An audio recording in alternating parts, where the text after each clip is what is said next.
selamat datang di podcast Visualisasi Bangsa. Sebuah ruang diskusi di mana kita mencoba melihat Indonesia bukan hanya sebagai sebuah negara, tetapi sebagai rumah bersama, sebagai identitas, dan sebagai masa depan yang kita bangun bersama. Indonesia adalah bangsa yang besar, bukan hanya dari luas wilayahnya, tetapi juga dari nilai-nilai, budaya, serta keberagaman yang dimilikinya. Namun, di tengah perkembangan zaman dan derasnya arus globalisasi, rasa cinta tanah air itu perlu terus dipupuk dan dihidupkan kembali. Melalui podcast ini, kita ingin mengajak pendengar untuk merefleksikan kembali apa arti Indonesia bagi kita. Bagaimana kita memvisualisasikan bangsa ini, serta apa peran kita sebagai generasi muda dalam menjaga dan membangun Indonesia. Sebelum masuk ke topik pembahasan ini, perkenalkan terlebih dahulu, saya sebagai host dari podcast Visualisasi Bangsa ini. Nama saya Saidah Musdalifah dari RSUP Dr. Karyadi, Semarang. Dan ini ada beberapa narasumber yang sangat hebat-hebat. Boleh diperkenalkan satu persatu narasumber, mulai dari narasumber pertama, yaitu Kak Sulistiawati. Baik, perkenalkan nama saya Sulistiawati dari RSUP Dr. Rifai Abdullah Banyuasin. Baik, selanjutnya ada narasumber kedua, Kak Septina. Baik, perkenalkan nama saya Septinawati, saya dari RSUP Dr. Karyadi Semarang. Lalu selanjutnya ada narasumber ketiga, yaitu Kak Laras. Baik, terima kasih Kak Saidah. Perkenalkan, saya Rida Marisa Larasati, biasa dipanggil Laras, dari RSUP Dr. M. Jamil Padang. Baik, selanjutnya narasumber kita yang terakhir ada Kak Rizky. Halo teman-teman, perkenalkan nama saya Rizky dari Rumah Sakit Umum Pusat Dr. Karyadi Semarang. Baik, hebat-hebat sekali ya narasumber kita ini. Langsung saja kita masuk ke topik pembahasan kita. Pada segmen pertama ini kita akan membahas tentang identitas bangsa Indonesia.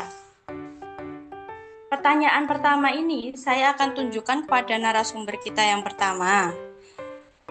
Ketika kita berbicara tentang Indonesia sebagai sebuah bangsa, menurut pendapat Anda, hal apa yang paling menggambarkan identitas bangsa Indonesia ini sebagai sebuah bangsa dan negara?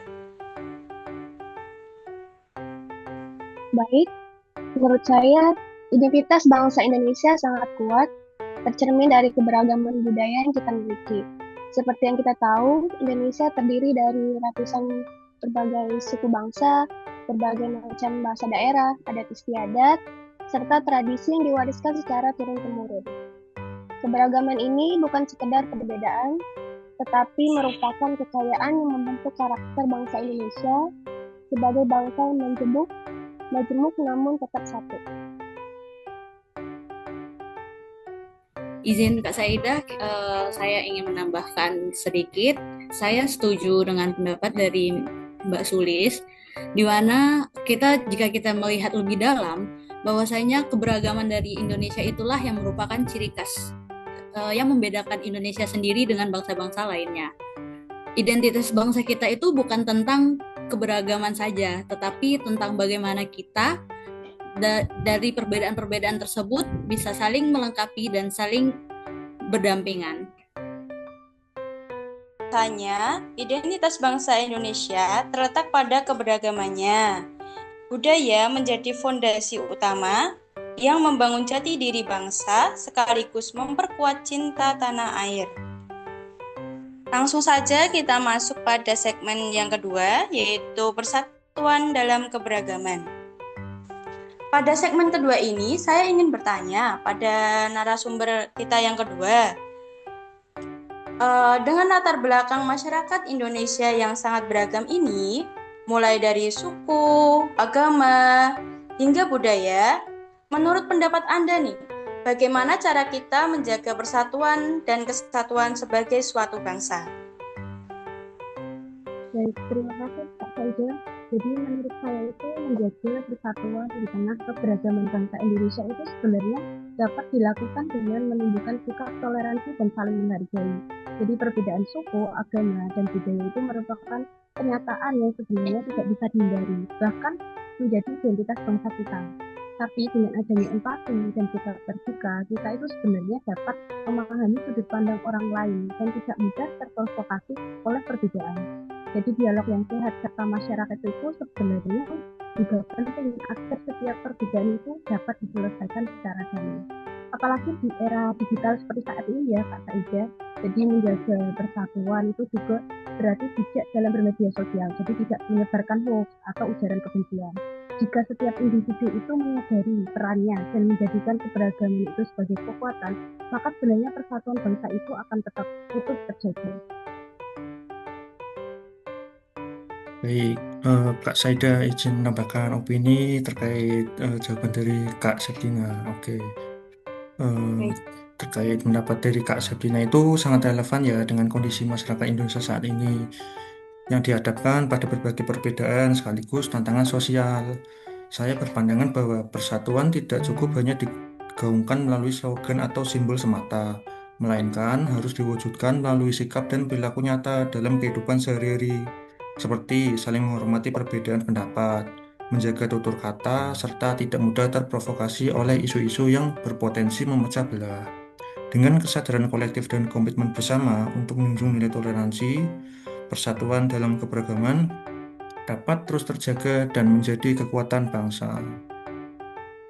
Jadi dari segmen kedua ini dapat disimpulkan bahwa toleransi ini, empati dan sikap saling menghormati merupakan kunci utama dalam menjaga persatuan di tengah keberagaman bangsa Indonesia. Selanjutnya kita masuk ke segmen ketiga dengan topik peran generasi muda dalam cinta tanah air. Untuk segmen ketiga ini, saya ingin bertanya pada narasumber kita yang ketiga. Sebagai generasi muda, menurut Anda, peran apa yang bisa kita lakukan untuk menumbuhkan dan menjaga rasa cinta tanah air? Baik, terima kasih kepada Kak Saida untuk waktunya.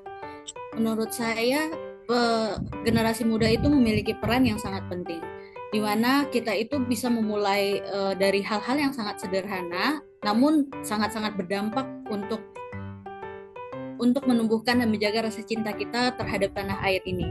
Nah, hal-hal sederhana itu dapat kita mulai dari contohnya seperti mencintai produk lokal, baik itu membeli, menggunakan, dan mendistribusikannya, kemudian melestarikan budaya, menjaga lingkungan kita, serta memanfaatkan media sosial untuk menyebarkan konten positif tentang Indonesia.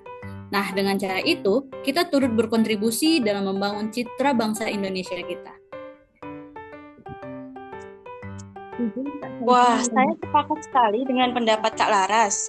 Di era digital seperti sekarang ini, generasi muda itu memiliki akses dan pengaruh yang besar, apalagi dalam bermedia sosial kan. Apa yang kita bagikan di media sosial ini dapat membentuk opini publik, baik di dalam maupun di luar negeri. Jadi poin penting pada segmen ketiga ini, bahwa cinta tanah air ini tidak harus diwujudkan melalui hal-hal yang besar. Tindakan kecil pun jika dilakukan dengan konsisten oleh generasi muda justru dapat memberikan dampak yang luas bagi sebuah bangsa tersebut. Baik, langsung saja kita menuju ke segmen terakhir, yaitu segmen 4 yang bertopik visualisasi Indonesia di masa depan. Pertanyaan terakhir ini akan saya sampaikan kepada narasumber kami yang keempat, yaitu Kak Rizky. Bagaimana sih Anda memvisualisasikan Indonesia di masa depan, khususnya dalam menghadapi tantangan global? Oke, baik. Terima kasih Kak Saida atas pertanyaannya. Jadi, menurut saya, memvisualisasikan Indonesia di masa depan sebagai negara maju, mandiri, dan memiliki daya saing tinggi di tingkat global. Namun, tetap kokoh berakar pada jati diri bangsanya. Indonesia mampu memanfaatkan perkembangan teknologi dan ilmu pengetahuan untuk mendorong kemajuan ekonomi, meningkatkan kualitas pendidikan, serta menciptakan sumber daya manusia yang unggul, kreatif, dan berkarakter. Di tengah tantangan globalisasi yang semakin kompleks, Indonesia tidak hanya berorientasi pada pertumbuhan materi, tetapi juga menjadikan nilai-nilai Pancasila, budaya bangsa, dan semangat gotong royong sebagai landasan moral dalam setiap aspek pembangunan, sehingga kemajuan yang dicapai tetap selaras dengan identitas nasional dan memberikan kesejahteraan yang berkeadilan bagi seluruh rakyat Indonesia.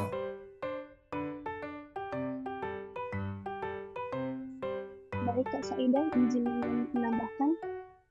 Menurut saya sangat setuju ya dengan pandangan ini, sangat menarik dan relevan karena kemajuan teknologi dan ekonomi memang sangat penting, tetapi nilai-nilai kebangsaan harus tetap menjadi pedoman agar Indonesia tidak kehilangan jati dirinya di tengah arus globalisasi. Terima kasih.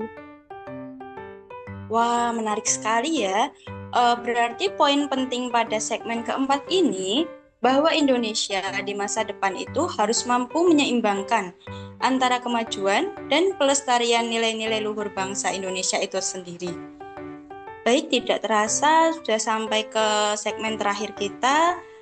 Melalui diskusi hari ini, kita menyadari bahwa memvisualisasikan bangsa Indonesia itu bukan hanya soal melihat keindahan alam atau kekayaan budayanya, tetapi juga tentang bagaimana kita berpikir, bersikap, dan bertindak sebagai warga negara itu sendiri. Cinta tanah air adalah sebuah proses yang terus tumbuh melalui refleksi kritis, sikap toleran, dan kontribusi nyata dalam kehidupan sehari-hari. Mari kita bersama-sama menumbuhkan rasa bangga berbangsa dan bernegara Indonesia, serta berperan aktif dalam membangun masa depan bangsa yang lebih baik. Terima kasih telah menyimak podcast visualisasi bangsa ini bagi para pendengar, dan terima kasih juga untuk narasumber telah membagikan ilmu-ilmu yang sangat bermanfaat di sini. Sampai jumpa pada podcast-podcast kami berikutnya.